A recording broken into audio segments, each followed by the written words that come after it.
Hello प्यारे दोस्तों, आज की ये वीडियो बहुत ही मज़ेदार होने वाली है क्योंकि आज की इस वीडियो में हम सभी क्लास 10th सामाजिक विज्ञान की तैयारी कैसे करें के बारे में जानने वाले हैं, जो कि विद्यार्थियों का सबसे बड़ा क्वेश्चन होता है कि आखिर सामाजिक विज्ञान की तैयारी हम कैसे करें। How to get 95% marks in social science subject. बहुत ही बेहतरीन तरीके से आपको मैं सारी चीज़ें बताने वाला हूं। अगर आप सोशल साइंस में यानी कि सामाजिक विज्ञान में 95 अंक प्राप्त करना चाहते हैं 100 में से, तो ये वीडियो आपके लिए बहुत इंफॉर्मेटिव है। अगर आप टॉपर बनना चाहते हैं तो ये वीडियो पूरी देख लीजिए, बहुत ही इंपॉर्टेंट वीडियो होने वाली है। तो चलिए शुरू करते हैं। मेरा नाम मिलिंद मिश्रा है। चलिए इस बेहतरीन से वीडियो को स्टार्ट करते हैं।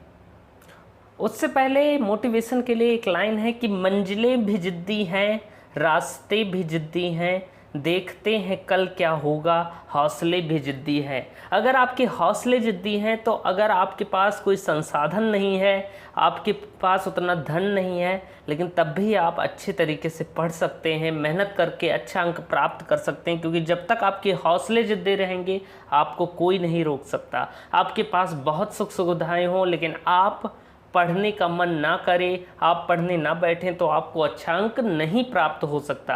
अगर आपकी मंजिलें जिद्दी हैं, रास्ते भी जिद्दी हैं और देखते हैं कल क्या होगा, हौसले भी जिद्दी हैं, हौसला रखो। अगर संसाधन नहीं भी हैं तब भी आप अपनी मंजिल को प्राप्त करोगे।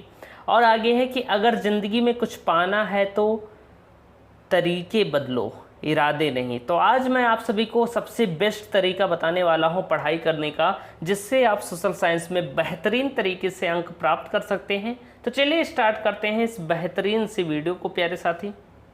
तो पहले हम बात करते हैं कि सामाजिक विज्ञान कितने भागों में है, यानी कि आपको सामाजिक विज्ञान में क्या क्या चीज़ें पढ़नी है उसके बारे में मैं आपको बताने वाला हूं। सबसे पहले जैसे कि अगर हम बात करें तो सामाजिक विज्ञान, जिसे हम सोशल साइंस भी कहते हैं, वो आपका 4 पार्ट में डिवाइड है प्यारे साथी। कितने भागों में डिवाइड है? 4 भागों में बांटा गया है। वो 4 भाग बहुत ही इंपॉर्टेंट है, इन सब पर हमें फोकस करना है, सबको साथ लेकर चलना है। ये नहीं कि एक चीज़ पढ़ा एक चीज़ नहीं पढ़ा, सबको साथ लेकर चलना है और एकदम बेहतरीन तरीके से तैयारी करेंगे। जैसे कि हम इतिहास यानी कि हिस्ट्री की बात करें, भूगोल की बात करें प्यारे साथी, भूगोल हमारा सबसे बेहतरीन सब्जेक्ट है। तो सामाजिक विज्ञान 4 भाग में है अब में, इतिहास, भूगोल, नागरिक शास्त्र और अर्थशास्त्र। ये 4 भाग हैं आपके और इन्हें हमें अच्छे से पढ़ना है। जैसे इतिहास हो गया, हिस्ट्री आपका, भूगोल जियोग्राफी और नागरिक शास्त्र सिविक्स हो गया और अर्थशास्त्र आपका इकोनॉमिक्स हो गया। तो इन चारों सब्जेक्ट्स में हम बराबर बराबर टाइम देंगे, इक्वल टू, और सबको बराबर तरीके से पढ़ेंगे। एकदम अच्छे तरीके से आपको मैं बताने वाला हूँ कि कैसे हमें टाइम को मैनेज करना है। चलिए अब हम बात करते हैं कि कितने तरह के प्रश्न आपके बोर्ड एग्जाम में पूछे जाते हैं। अगर हम प्रश्नों की बात करें प्यारे साथी तो 4 तरह के प्रश्न आपके बोर्ड एग्जाम में पूछे जाते हैं। जब आपकी बोर्ड परीक्षा होती है तो उसमें कितने तरह के प्रश्न पूछे जाते हैं? क्वेश्चन टोटली 4 तरह के। वीडियो को लास्ट तक देखिए, बहुत ही अच्छे तरीके से मैंने आपको सारी चीज़ें क्लियर कराई हैं कि आपके बोर्ड एग्जाम में 4 तरह के प्रश्न आते हैं परीक्षा में। पहला होता है आपका बहुविकल्पीय प्रश्न, जो कि 1 अंक का होता है। फिर होता है अति लघुत्तरीय प्रश्न, जो कि 1 से 2 अंक का होता है, कभी कभी 1 अंक का होता है और 2 अंक का भी होता है अति लघुत्तरीय प्रश्न। फिर हम बात करेंगे लघुत्तरीय प्रश्न की, जो कि 4 अंक के पूछे जाते हैं, 4 से 5 अंकों में, और दीर्घोत्तरीय प्रश्न 6 अंक में पूछे जाते हैं। ये टोटल 4 टाइप के प्रश्न हैं, इसके अतिरिक्त कोई और प्रश्न नहीं पूछा जाता। यही 4 प्रश्न हैं जो आपके पूछे जाते हैं।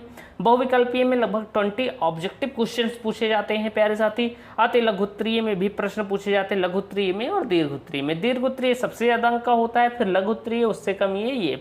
लेकिन इग्नोर एक को भी नहीं करना है, जिससे हमारे अंक सबसे ज़्यादा मिलते हैं, वो होता है बहुविकल्पीय और अति लघुत्तरीय। इससे अंक हमारे कभी कट नहीं होते, इसलिए इन्हें इग्नोर नहीं करना है।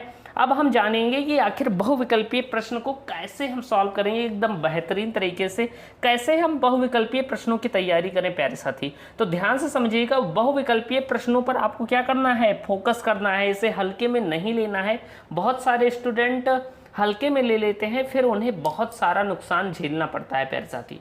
तो मैं बताना चाहूँगा, पहले मैं बता दूँ आखिर कितने प्रश्न आपके बहुविकल्पीय से पूछे जाते हैं। तो प्यारे साथी 20 ऑब्जेक्टिव क्वेश्चन पूछे जाते हैं। मैं आपको बताना चाहूँगा 20 ऑब्जेक्टिव क्वेश्चन पूछे जाते हैं आपके बहुविकल्पीय प्रश्नों से, यानी कि 20 क्वेश्चन पूछे जाते हैं जिसे हम ऑब्जेक्टिव क्वेश्चंस कहते हैं, यानी कि बहुविकल्पीय प्रश्न। टोटल 20 क्वेश्चन इसमें क्या होता है कि 4 ऑप्शन आपको दे देगा, 1 ऑप्शन, 2 ऑप्शन और 3 ऑप्शन आपको दे देगा और चौथा ऑप्शन, ऐसे 4 ऑप्शन दे देगा। आपको एक सही करना होगा जो राइट आंसर होगा। तो इसमें 20 क्वेश्चन मिलते हैं प्यारे साथी, तो ध्यान से समझिएगा। ये 20 क्वेश्चन बहुत ही इंपॉर्टेंट है क्योंकि इसमें कोई अंक नहीं करता। आप लघु उत्तरीय करेंगे, दीर्घ उत्तरीय करेंगे, उसमें अंक कटेंगे, लेकिन बहुविकल्पीय प्रश्न ऐसे होते हैं कि जैसे जवाब है, जैसे आपसे पूछा गया कि भारत की राजधानी क्या है, तो आपने बता दिया नई दिल्ली, नई दिल्ली बता दिया, आपको 1 अंक मिल गए। तो ये वैसे तो 1 अंक का होता है, लेकिन जब 20 क्वेश्चन होते हैं तो 1 अंक का 20 क्वेश्चन पूछा गया तो कुल कितने अंक हो गए? 20 अंक हो गए आपके। यानी कि अगर आपने एक एक अंक 20 क्वेश्चन सही कर दिए तो आपके 20 अंक एकदम कंफर्म हो जाएंगे, यानी कि पक्के हो जाएंगे, इन्हें कोई भी नहीं काट सकता। इसलिए हमें इस पर फोकस करना है, इसे इग्नोर नहीं करना है। प्यारे साथी, आपका जो एग्जाम होता है वो 70 अंक का होता है, आप सभी को पता होगा। 70 अंक के एग्जाम में क्या होता है, जिसमें 20 अंक के सिर्फ क्या होते हैं, ऑब्जेक्टिव क्वेश्चन पूछे जाते हैं, यानी कि बाकी का पेपर केवल 50 अंक का होता है। तो यानी कि अगर आपने ये 20 अंक पर फोकस कर दिया तो ये 50 अंक, ये 20 अंक एकदम कंफर्म हो जाएंगे, फिर इस 50 अंक में भी आप अच्छा अंक प्राप्त कर सकते हैं। तो ध्यान से समझिएगा कि कैसे बहुविकल्पीय प्रश्नों की तैयारी करनी है। तो बहुविकल्पीय प्रश्न की तैयारी करने के लिए आपको क्या करना है, बहुविकल्पीय प्रश्नों में सबसे पहले जो चीज़ होती है वो होती है आपको शॉर्ट नोट्स बनाने हैं, डेली रिवीजन करना है, यानी रोज़ आप रिवीजन करिए, शॉर्ट नोट्स बनाइए। जैसे कि जो इंपॉर्टेंट टॉपिक्स हैं, कि कोई डेट हो गई या कोई इम्पॉर्टेंट घटना हो गई, ये सारी चीज़ें आपको शॉर्ट नोट्स में लिखनी है और डेली उसे एक बार रिवाइज कर लेना है। कोई आप 10-15 रुपए की कॉपी ले लीजिए और उसमें लिखा कीजिए इंपॉर्टेंट डेट्स, और उसे रोज़ रिवाइज कीजिए। रोज़ पढ़ेंगे तभी आपके अंक अच्छे आएंगे। अगर आप सोचेंगे कि एग्ज़ाम के 2 दिन पहले आप सामाजिक विज्ञान में 95 ले आए तो ऐसा कभी नहीं होगा, आपको अभी से पढ़ना पड़ेगा। और मैंने बताया है कि 20 ऑब्जेक्टिव क्वेश्चन में सभी सही रहेंगे। अगर आपने इस तरह पढ़ाई कर ली तो कोई आपको नहीं रोक सकता 95 अंक प्राप्त करने से। आप 95 का सपना रखेंगे तो आपको 90 तो मिल ही जाएंगे, क्योंकि कहा गया है जब आप हेलीकॉप्टर का सपना देखते हैं कि मैं बड़ा होकर हेलीकॉप्टर खरीदूंगा, तो कुछ नहीं कर पाओगे तो बाइक तो खरीद ही लोगे। इसलिए हमें अपनी सोच हमेशा ऊंची रखनी चाहिए। इसके बाद हम बात करें अति लघु उत्तरीय प्रश्नों की प्यारे साथी, तो ये भी बहुत इंपॉर्टेंट होते हैं, 1 से 2 अंक में पूछे जाते हैं अति लघु उत्तरीय प्रश्न। इसमें क्या होता है कि आपको शॉर्ट नोट्स बनानी है। किसकी शॉर्ट नोट्स बनानी है वो आपको बताऊंगा, कि जैसे बहुविकल्पीय प्रश्न हो गए, उसी वाली कॉपी में आप पीछे के 2-3 पेज या 5 पेज में अति लघु उत्तरीय प्रश्न जो इंपॉर्टेंट है सारे बुक के, वो लिख लीजिए और डेली रिवाइज कीजिए। जैसे कि आपसे पूछा गया कि निरंकुशवाद क्या है, निरंकुशवाद की परिभाषा पूछी गई, मान लीजिए निरंकुशवाद की परिभाषा पूछी गई, तो ये अति लघु उत्तरीय प्रश्न है, बहुत ही इंपॉर्टेंट है। ये क्वेश्चन कई बार पूछा गया है, 1 अंक का पूछा जाता है। ये सारी परिभाषाएं आपको लिख देनी है। उपनिवेशवाद क्या है ये भी लिख देना है, ये सब चीज़ें आपको लिख देनी है उसमें, उस शॉर्ट्स नोट्स में, और रोज़ रिवाइज करना है। जैसे कि बहुविकल्पीय प्रश्न में उसी वाली कॉपी में आपको अति लघु उत्तरीय प्रश्न भी लिख लेने हैं और उन्हें डेली रिवाइज करना है। एक बार पढ़ाई, एक बार ज़रूर देख लेना है पेज पलटकर, और इसे रोज़ पढ़ने से क्या होगा कि आपकी हैबिट बन जाएगी, आपको वैसे ही याद हो जाएगा। जिस तरह आपको पता होगा कि आपके घर में क्या होता होगा कि आप कभी हनुमान चालीसा पढ़ते होंगे, क्या कहते हैं, हनुमान चालीसा, हनुमान चालीसा। हनुमान चालीसा की बात करें तो इसे आपको रोज़ पढ़ते हैं अगर, तो आपने कभी ज़िंदगी में हनुमान चालीसा याद किया है कि ऐसे याद कर रहे हैं, रट्टा मार रहे हैं, जय हनुमान ज्ञान गुण सागर पूरा रट रहे हैं कि याद हो जाए, ऐसा आप कभी नहीं करते। आप डेली पूजा करते हैं, उसमें बार बार पढ़ते हैं, या किसी भी धर्म का कोई भी ग्रंथ है आप उसे बार बार पढ़ते हैं और आपको ये पूरा याद हो जाता है, आपको पता भी नहीं चलता। उसी तरह अगर आप डेली रिवाइज करेंगे, एक बार निगाह उस पर मार लेंगे, तो फिर आपको कभी नहीं भूलेंगे, हमेशा के लिए आपको याद हो जाएगा। तो आपको छोटी छोटी परिभाषाएं जो हैं आपकी बुक्स की, उसमें लिखने चलती हैं, जो आपको इंपॉर्टेंट लगे मार्क कीजिए और उसे लिख लीजिए, बार बार लिखिए, लिखने से आपको जल्दी याद होगा। अब इसके बाद मैं प्यारे साथी आगे लघु उत्तरीय प्रश्नों के बारे में बात करूंगा। उससे पहले आपको बताना चाहता हूं कि अगर आप बेहतरीन तरीके से तैयारी करना चाहते हैं सभी सब्जेक्ट्स की या सोशल साइंस की ही सारी चीज़ों की, आप नोट्स प्रोवाइड करना चाहते हैं कि आपको नोट्स मिले, हैंड रिटन नोट्स, तो ये सारी चीज़ें सभी सब्जेक्ट्स के लिए हमारे यूट्यूब चैनल द्वारा टॉपर बैच लॉन्च किया गया है। आपको श्रवण लेक्चरर ऐप डाउनलोड करना है, नीचे डिस्क्रिप्शन बॉक्स में उसकी लिंक भी दी गई है। तो श्रवण लेक्चरर ऐप आपको सर्च करना है प्ले स्टोर पर, वहाँ पर आपको हमारा टॉपर बैच मिलेगा। इसकी प्राइस अभी 799 केवल है। आप इसे बाय कीजिए और इस नंबर पर आप कॉल करके कोई भी इशू हो तो पूछ भी सकते हैं। तो चलिए अब हम बात करते हैं लघु उत्तरीय प्रश्नों के बारे में। लघु उत्तरीय प्रश्न की बात करें प्यारे साथी, तो लघु उत्तरीय प्रश्न तथा दीर्घ उत्तरीय प्रश्न जो है उसे कैसे तैयार करना है, तो ध्यान से समझिएगा प्यारे साथी। लघु उत्तरीय प्रश्न को बार बार, जो दीर्घ उत्तरीय प्रश्न होते हैं, लघु उत्तरीय प्रश्न 4 और 6 अंक के पूछे जाते हैं, तो उन्हें बार बार आपको कहानी की तरह पढ़ना है। कहानी की तरह आपको बार बार पढ़ना है, इन्हें याद नहीं करना है कि आप रट्टा मारने बैठ गए, रटोगे तो कभी नहीं याद होगा। आपको बार बार उसे पढ़ते रहना है। जब बार बार आप पढ़ेंगे, जैसे कोई चीज़ बार बार आप कर रहे हैं, एकदम रिसाइकलिंग की तरह बार बार पढ़ रहे हैं, बार बार पढ़ रहे हैं, तो वो आपको हमेशा के लिए तैयार हो जाएगी। और सबसे इम्पॉर्टेंट बात है, लिख लिख कर याद करो और पढ़ो। लिख लिख कर लिखा करो और साथ में बोला करो। जैसे कि मैं लिख रहा हूँ कि फ्रांस की क्रांति क्या हुई, कब हुई थी, तो उसके बारे में लिखो और साथ में पढ़ता भी चलूँ उसे। तो लिख लिख कर पढ़ो, इससे आपको जल्दी याद होगा। जब आप एग्जाम में पहुंचेंगे तो आपको वैसे ही याद आने लगेगा, इसलिए आपको हमेशा लिख लिख कर याद करना है। और इम्पॉर्टेंट डेट्स जो हैं उन्हें कॉपी के ऊपर लिख देना है प्यारे साथी। अब कैसे लिखना है, जैसे मान लीजिए आपकी कोई पेज है और यहाँ पर आपने फ्रांस की क्रांति के बारे में लिखा। अब जहाँ डेट होती है उसके ऊपर ऐसे लाइन छूटी रहती है ना, तो यहाँ पर जो इम्पॉर्टेंट पॉइंट्स हैं उन्हें, इम्पॉर्टेंट पॉइंट्स को यहाँ लिख लेना है। जो डेट्स आ रही हैं इस चैप्टर, इस पेज में, वो इम्पॉर्टेंट चीज़ें यहाँ पर लिख देनी है छोटी छोटी, जिससे आपको रिवाइज होता रहे। तो इम्पॉर्टेंट डेट्स को आपको क्या करना है, कॉपी के ऊपर लिख देना है।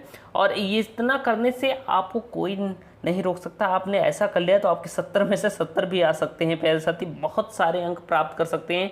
यानी कि 95 तो एकदम आपका पक्का हो जाएगा अगर आप इस तरह पढ़ेंगे। इसके बाद बात करें तो सबसे महत्वपूर्ण कार्य है प्यारे साथी मानचित्र कार्य। कई सारे स्टूडेंट क्या करते हैं, एकदम इग्नोर कर देते हैं, इस पर फोकस नहीं करते। लेकिन आप जानते हैं ये 10 अंक का पूछा जाता है, 10 अंक का प्रश्न पूछा जाता है प्यारे साथी, और बहुत ही इंपॉर्टेंट है। यानी कि मैं कह सकता हूँ ये मोस्ट इम्पॉर्टेंट क्वेश्चन है, इग्नोर नहीं करना है। नहीं तो 100 में से 10 अंक वैसे ही कट जाएंगे तो 90 पर आपका ब्रेक लग जाएगा। तो आपको क्या करना है, इस 10 अंक को कन्फर्म करना है। बहुत ही आसान सा है। आपके 10 क्वेश्चन रहते हैं, 10 को मानचित्र में आपको फिल करना होता है। तो इसके लिए क्या करना है, आपको प्रैक्टिस करनी है। प्रैक्टिस कैसे करेंगे कि सप्ताह में एक दिन आपको मानचित्र कार्य जरूर करना है। आपका मॉडल पेपर हो या कोई भी विद्या क्वेश्चन बैंक, कोई भी क्वेश्चन बैंक है, उसमें आप पीछे जाएंगे तो आपको मिलेगा। और वहाँ पर जैसे आपसे पूछा गया कि जलियांवाला बाग हत्याकांड कहाँ हुआ था, तो उसे आपको क्या करना है, मैप में दर्शाना है। ऐसे बूंदी बूंदी करके ऐसे दर्शाना है, बिंद लगाकर। तो आपको इसकी प्रैक्टिस करनी है बेहतरीन तरीके से। वेरी इंपॉर्टेंट क्वेश्चन है, 10 अंक आपके कंफर्म हो जाएंगे अगर आप आज से ही इसकी प्रैक्टिस करने लगे।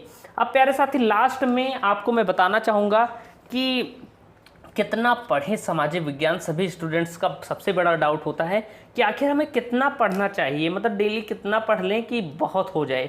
तो प्यारे साथी अगर आप 95 अंक प्राप्त करना चाहते हैं या 90 के ऊपर अंक प्राप्त करना चाहते हैं या एक अच्छा स्कोर करना चाहते हैं सामाजिक विज्ञान के सब्जेक्ट में, तो आपको कुछ नहीं तो 45 मिनट डेली इसको टाइम देना होगा।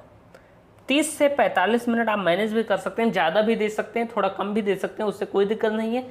या 45 मिनट या 30 मिनट, इससे कम नहीं, 45-30 मिनट आपको डेली इस पर टाइम देना है।